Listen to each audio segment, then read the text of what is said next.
Buenos dias. I'm Carlos Santiago, and I had a firm called Santiago Solutions Group. We've been around for about 12 years. Before that, I was Vice President of Multicultural and Growth Markets for telecoms, for Verizon, for Pacific Bell, and started at Anheuser-Busch. We do consulting. We do management consulting, strategy consulting, and we work with AHAA. They hired us, this is about third time, to come up with some really compelling studies that really prove the ROI. So this study that you're going to see today was released yesterday. It's quite amazing. As you will see, we backed ourselves with a professor of statistics at USC, Dr. Cristina Garcia. We also looked at all the financial information you're going to see directly from the 10-case reports. We extracted revenues from the U.S. domestic, extracted all transactions that were mergers and acquisitions, only used organic growth. Look at Nielsen data for ad spend is the best source of reliable, consistent, quantifiable, apples to apples. It's only above the line, what they call in marketing spend. However, you can't really objectively account for below the line spending like activation and stores and so forth. So we went with Nielsen, and we also backed some of the insights with GfK Roper, GfK MRI. Since 1998, AHA has been doing this kind of reports. The last one was last October. And we all know that the challenge in America, based on all those numbers that Carlos was presenting, is really that against that picture of growth, still there is anemic growth in corporate America. The average CPG company that we looked at this study only grew 3% last year, and in fact, a third of all the companies, of all the CPG companies, grew 1% or less. 20% decline over the last 5 years. The big question is, how can I do Hispanic when I don't even have enough budget to do the general market correctly? You have to hold on to the general market, but still you have to find the new areas of growth. And undoubtedly, you're going to have to go after the high-value customers and the growth markets in order to outpace your competition. The most important ones are the growth ones.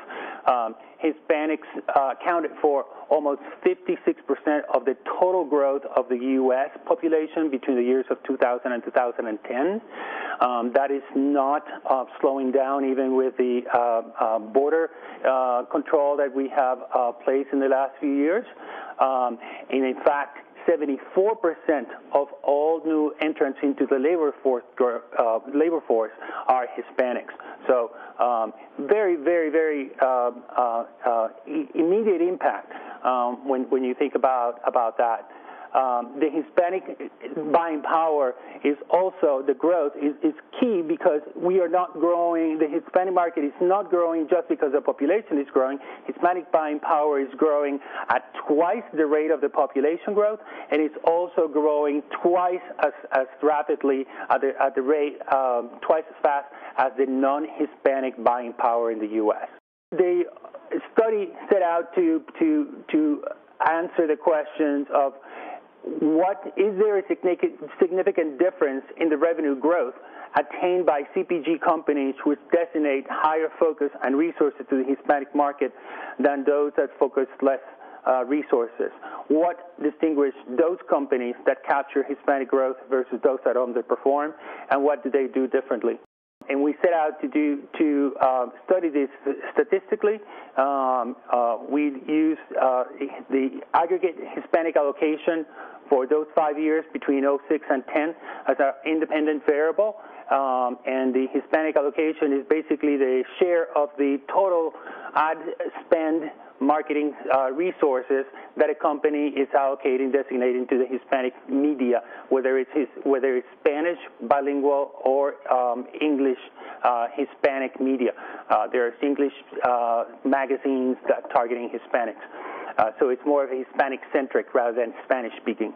And our dependent variable was revenue CAGR during that amount, during the same period of time, looking at the 10 cases, and I mentioned excluding for anything that is not organic growth, and only looking at U.S. growth.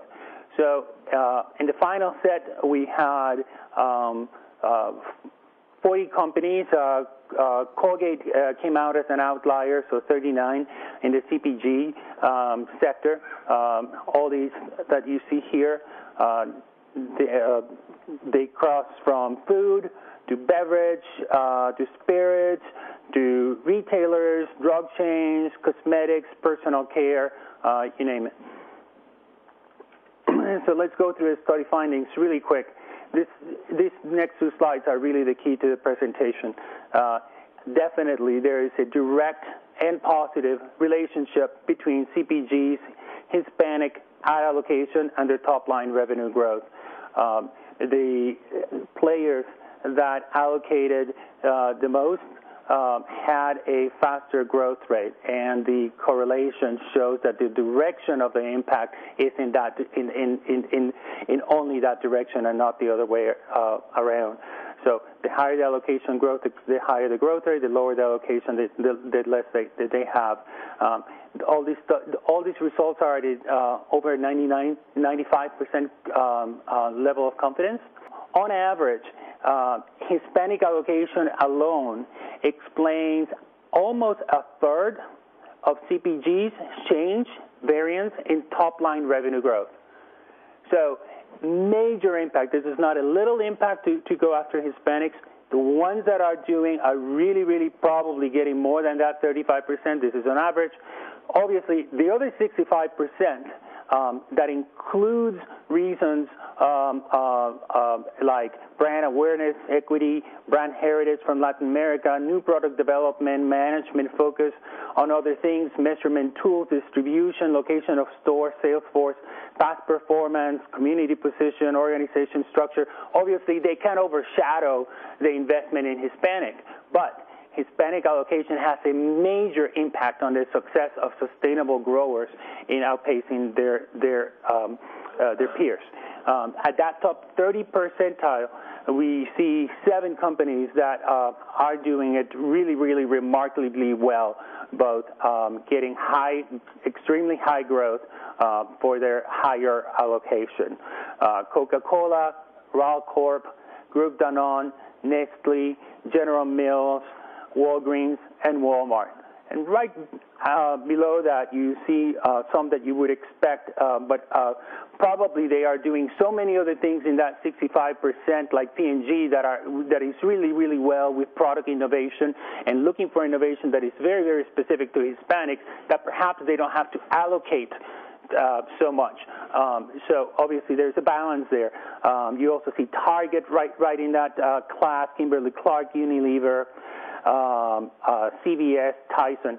We tested the findings 4 different ways, and you might think that the sample of 39 is very small, and and that's true, and we got a very high R-square and a very low very high confidence level. So we also tested it in 3 other ways, expanding the sample size and validating the model. All of them showed exactly the same findings. There's a direct and significant impact on companies' overall revenue growth, and you can see you can go to the full report and look at all of that, and you can send me any questions that you might have. For example, we look at that top 30%. On average, they are allocating about 7.7 of their budgets to Hispanic, and they are yielding a 6.8% overall growth rate, revenue growth rate in the U.S., compared to the middle set of companies that is allocating about a 4.7% to Hispanic, and it's only yielding an overall organic revenue growth of only 2.2, so major drop by just moving from that top tier to the middle tier. And if you're in the middle tier, you're barely scraping for any growth whatsoever. How could this be true? and obviously we know the numbers. We know that Hispanics households are growing 6 times faster than non-Hispanic households. We know that the average Hispanic household is 50% larger than non-Hispanic. We also know that there's an estimate from Credit Suisse that the spend in Hispanic food at home is actually going to increase to 5.7 until the year 2020, and that's twice the rate of non-Hispanics. We also know that the cumulative lifetime value, lifetime spending of Hispanics is for food at home is 50% higher than that of a non-Hispanic white household, and 33% higher than that in the personal care sector. But there is also a lot of mindset, psychographic elements that come into play. Hispanics are much more influenced by strong brands. And part of that comes from the fact that, in addition to that they are also less price sensitive. Once they find brands that are trusted, that they can rely on, it serves as a proof that they, quote unquote, are giving the best to their family, that they have the best love, they're providing love to their family, and also that they're taking less risk because they limited money. They don't want to risk it with something that is less known. And also that they are extremely status and image conscious. For example, I like to live a lifestyle that impresses others. 149 Hispanic index against versus non-Hispanic. So very, very concerned about the brand that I'm going to show that I use, from soap to cosmetic to anything, because that provides me, that gives me a better sense of who I am and how my friends and family are going to see me. And finally, that they are dream customers because they tend to be more influential. They tend to be the ones more often that tell other friends and family about, give them advice on the topics of here CPG categories, subcategories like babies and children products, beer. So they have much more influence and word of mouth. And they rely on that to make their purchase decisions, all the way down to snack dieting and healthy style. So, in conclusion, there is ample statistical evidence that demonstrates that consistent, significant Hispanic marketers drive superior growth from their Hispanic allocation, that Hispanic as a priority drives sustainable growers, and that real bottom line benefits come from consistent approaches, not today on, off tomorrow, that marketing is only the beginning, and this measure, this proxy, quantifiable, was only ad spend, but we know that it's more than that. We know that it has to go all the way from communications to customer experience. Thank you so much.